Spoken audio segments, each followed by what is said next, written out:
What's up, humans? My name is Alan. Welcome to Money Garden, and in today's show, we're going to be looking into the news of crypto, finance in general, and see what's been going on. I know what you're thinking. In crypto, a lot of things happen within a couple of days. Apologies, I've been missing, been a little bit sick still, but not going to stop making these videos. Now, of course, I do as much research as I can, but I recommend you do the same. See, I am no financial advisor, but I do try to bring you as many pieces as possible and give you my opinion on them. And I'd love to hear yours in the comments below. But other than that, let's jump into the computer and see what's going on in the space. See ya.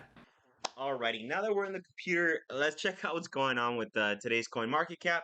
I always love starting here because it kind of gives you an overview of what's been going on the last couple of days, today in general as well. And to be honest, it's kind of cool to see that Bitcoin is holding strong at 64,000. Now, a couple of months ago, this is what we would have wanted to be at for a while. But it's kind of crazy how quickly in the crypto space we kind of forget how things are happening and how things happened before. Now, I want to remind you that if you are seeing great profits at this point, take them. Really take them and really hold on to them and then buy back in when the dip happens. I feel like right now we're kind of seeing a weird moment, right? With Bitcoin's new Taproot upgrade, you would have expected a higher increase, but I think right now there's a lot of FUD happening in certain areas, but it's kind of weird. I would have expected Bitcoin to go a little bit higher, but that doesn't mean that I've lost any sort of belief in Bitcoin. Personally, I think that Bitcoin has a long to go before it really uh, blows up even more. But specifically now you see like AMC starting to accept it, Russia starting to think to make it more easy to get into the business of mining. So we'll see things happen, but with Bitcoin, since it's already at such a high price point, it's going to be a lot slower. And this is true for other coins as well. We have Ethereum. Ethereum's been holding steady at 4,500. Now, I remember earlier this year, it was sitting like at 1,800, 2,000. I was buying and buying and buying in. Right now, I personally feel like it's a little too expensive for my blood. And I feel like that's true for many people. Ethereum, especially with the gas fees, now you start seeing things like Solana kind of pop up and they're kind of blowing up themselves. It's interesting to see what's going to happen with Ethereum. Now, Bitcoin's going to be there pretty much forever, but if Ethereum doesn't step it up and really start making some real changes with the upgrade later next year, then you might start seeing like it kind of dip a little bit. There's a lot of trust in it, and the fact that there's a lot of other projects happening within Ethereum kind of makes it a little stronger to have and hold. But it really needs to continue that momentum in order to continue growth. Um, that's really what I want to know. It's what do you think Ethereum and Bitcoin will be? Do you think they'll flip at any point in time? I think, to be honest, Bitcoin is kind of doing a lot of work right now. That's good for it. But yeah, that's kind of what I wanted to touch on coin market cap. Of course, you can see the rest. What always interests me is to see how the meme coins are doing. Dogecoin is now number 10. I believe it was like number 8 or 9 last week. Shiba Inu is still holding strong at 11. I actually want to touch on Shiba Inu for a little bit. Now, in the last couple of days, more specifically in like the last 7 days, you've seen quite a dip a little bit. Now, from where it came from, it isn't too crazy. I've yet to sell. I don't think I'm going to sell for quite some time, but with Shiba Inu, I don't know how long it can really hold on for. The case use is starting to get used there, and like I mentioned with Ethereum, it's kind of hard for it to break out right now because of how slow it is. So a lot of work going into Shiba Inu, but my personal favorite is always Dogecoin. You still do have the rocket launch from Tesla. I believe it was like the Dogecoin moon rocket launch or whatever. That'll see some huge growth. The thing with Dogecoin though, I don't know what's been going on with it. In the last 3 months, and I was looking at this yesterday, it's been holding at the last 20 to 30 range, and I don't know how long it can go for. My goal is to continue accumulating at this point. It's such a low price. I still do believe it can go up to $1. So if you still have that faith, keep putting money in because hey, you could 4x your money just by putting it into this and having people like Elon still stick to it. It's kind of interesting, and a lot of people want to see a rise. You see Shiba Inu rising, even something like Floki, they're rising up there, and Kind of weird that Dogecoin isn't. Now we have AMC. Yes, so we have the CEO, Adam Aaron. Now, Adam stated a couple of weeks ago, months ago, he made a poll saying, should we accept crypto? Big resounding yes. And then, as of the last 2 days, November 11th to be exact, he said that AMC now accepts Bitcoin, Ethereum, and Litecoin. Now, I don't know if you saw the Litecoin market cap. It started to go up really high as of last week. So maybe in conjunction with this, not too sure. He also did mention that Dogecoin is next. So that could be a big catalyst for Dogecoin. But let's hit it on a little bit. So note that Aaron only highlighted payment methods for online purchases. So it doesn't sound like you can purchase crypto in person. Sorry, use your crypto in person at the theater. Now, what do you guys think about that? Personally, I don't really even want to really use my crypto. Now, I know we want to turn it into a cryptocurrency, but I think we're early enough where just holding and getting more and more, and in a couple of years then you can start really spending them when it's a lot easier and cheaper. But I want to know, would you guys use crypto at the movie theater? Let's go to the movies, right? But another thing to note is that PayPal is listed as a payment method now, with the note that it supports cryptocurrency. So there's a possibility they're gonna have to move some crypto into PayPal. uh I don't know how well this would go. I've yet to use it. It's something I've been wanting to try out, but that also means that it's accessible there to pay tickets or concessions. PayPal appears to be the only way, so we'll see how that develops. Hopefully, they accept BitPay. I know that Mark Cuban accepts it through BitPay when you go to see his games, so that's pretty interesting to see. And as he, like I mentioned earlier, he did mention you can pay with Dogecoin later, and that could be next, says Aaron. Right? So the company is exploring the Shiba Inu cryptocurrency too. Now, they're not talking about the Shiba Inu token, they're talking about Dogecoin. Shiba Inu just happens to be the dog that Dogecoin is memed after. Next up on the list, crypto news, is that President Biden signed a bipartisan infrastructure bill into law. Now, why does that matter to you? Well, they snuck it in, man. They did it. They threw in there that the legislation includes tax provisions, providing that digital assets like cryptocurrency and non fungible tokens, or NFTs, are going to be taxed. So keep that in mind. So cryptocurrency brokers, which are mainly exchanges, so your Robinhoods, your Coinbases, your KuCoins, all those known exchanges, are going to have to issue a 1099 form disclosing the customer's business basically and what they do with it. And exchanges will also be required to report each time they receive over 10,000 in cryptocurrency. So this is already known in the bank space. Now, I don't know if you know this. If you were to go to the bank, just drop off 10K, instantly the IRS is notified. Instantly, they have to let it be known, because you don't just come upon 10,000. Someone gives it to you, you do something for it, dot dot dot. So I personally don't see this as a bad thing. But it is kind of annoying because right now things are so odd that it's pretty difficult to move around money. So right, that's why I don't really sell. I've only really sold 2 times my entire time being in cryptocurrency. And even then it was kind of awkward. And I had to make sure it was like even numbers just so that the taxes would be easier. So there's a lot to consider here. And that's actually why lobbyists within the cryptocurrency community believe that there needs to be more clarity in the definition of broker if is needed, and they also urge and argue that requiring disclosure of transactions over 10K is unconstitutional. Now, I don't know why they would say this. I'm not really keen into law myself, but the banks already do it with fiat currency, so I don't know why they wouldn't do it here. What are your thoughts on this? I personally feel like they shouldn't even put this in the infrastructure bill, but maybe that's how they get the money to do it. So much to consider. It sucks that they keep using crypto as like a way to like hold you down and I don't know, make you work harder for just trying to, make your money work better for you. But man, it's just crazy to think. Who knows? Now, this is actually the main headline that I want to talk about. Bitcoin's biggest upgrade in 4 years just happened. And here's what happened, right? So, as you know, the Taproot upgrade just occurred. So, let's deep dive here. So, the first Bitcoin upgrade in 4 years has just gone live.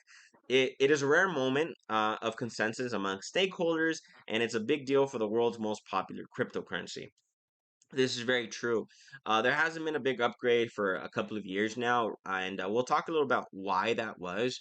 But a little bit about the Taproot upgrade. It just means that greater transactions in privacy and efficiency, and crucially, it will unlock the potential for smart contracts, which means it can be used to eliminate middlemen for transactions. Now, we're going to talk a little bit of smart contracts here, and basically say that you no longer have the middleman. So what does that mean? So instead of me giving a paper to a guy in the middle who gives the paper to you, now it's just me giving it to the smart contract, which gives it to you. What does that mean? That typically means that the middleman no longer gets paid, or it's a less of a fee. So that means things are either cheaper, easier, and simpler, and it won't so easily be taken advantage of by those that are in the middle. Let's continue. Taproot matters because it opens a breadth of opportunity for entrepreneurs interested in expanding Bitcoin's utility.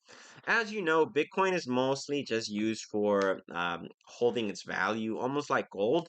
But with this upgrade, it'll now be able to use like a platform, almost a lot like Ethereum, which is actually pretty cool. Now, the problem with Bitcoin is just how slow it is at processing transactions.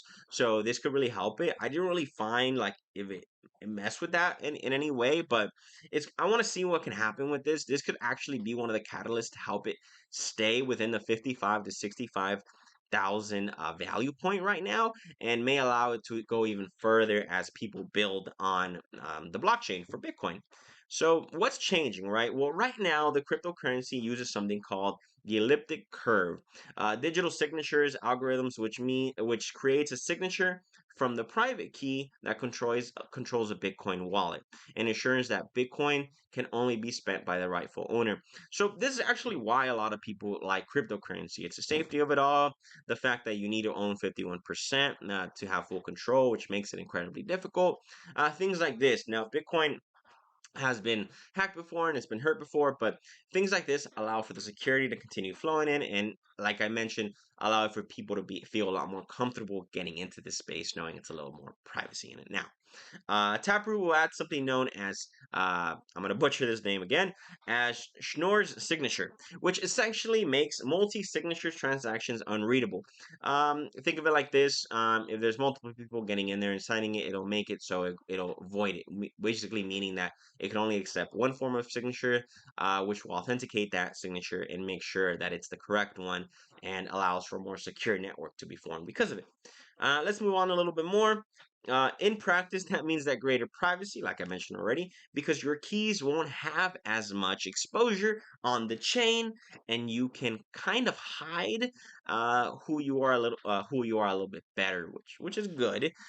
When you have coins like Monero, stuff like that, they talk a lot about privacy. Bitcoin really was never meant for privacy.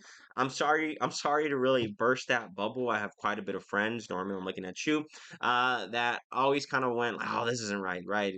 It's meant to be safe, secure. It's like, well, not really. Like the information's out there. You just got to know the wallet address, and you'll be able to see every transaction that happens on there. Now, that's another question I want to ask. Do you want something like that? Because in a sense, that's why I like banks. But in a sense, banks are also reporting on you, right? So if I had a bank, the only person that gets to see this is me, the bank, and the government.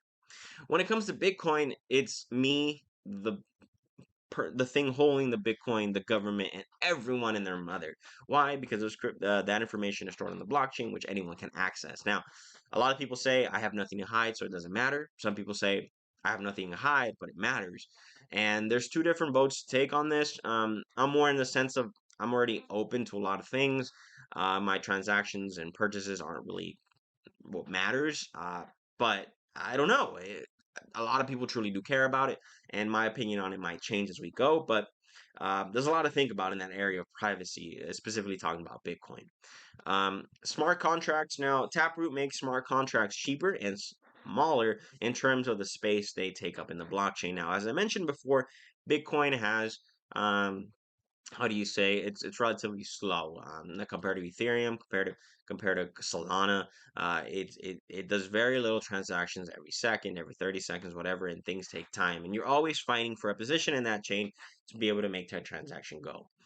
So a lot to consider there. Currently, smart contracts can be created in both Bitcoin core protocol layers and on Lightning Network. But with this added taproot, it'll actually make it a lot easier to be activated within the Bitcoin network itself. Um, the most important thing for Taproot is the smart contracts, like we mentioned before. It's already the primary driver of innovation on the Ethereum network. Talk about that already, but it's very true. Smart contracts essentially give you the opportunity to really build applications and businesses on the blockchain. I feel like personally, there's a lot of issues within Bitcoin. I've always wanted Bitcoin to really stay as just something that holds its value, sort of like gold. But it'll be interesting to see what happens with this. Will people actually build on it? Will people use other platforms like Ethereum? And I don't know. It's really going to be a time thing. But what this does, and what you have to understand is Bitcoin always needs to innovate for people to continue wanting to buy in.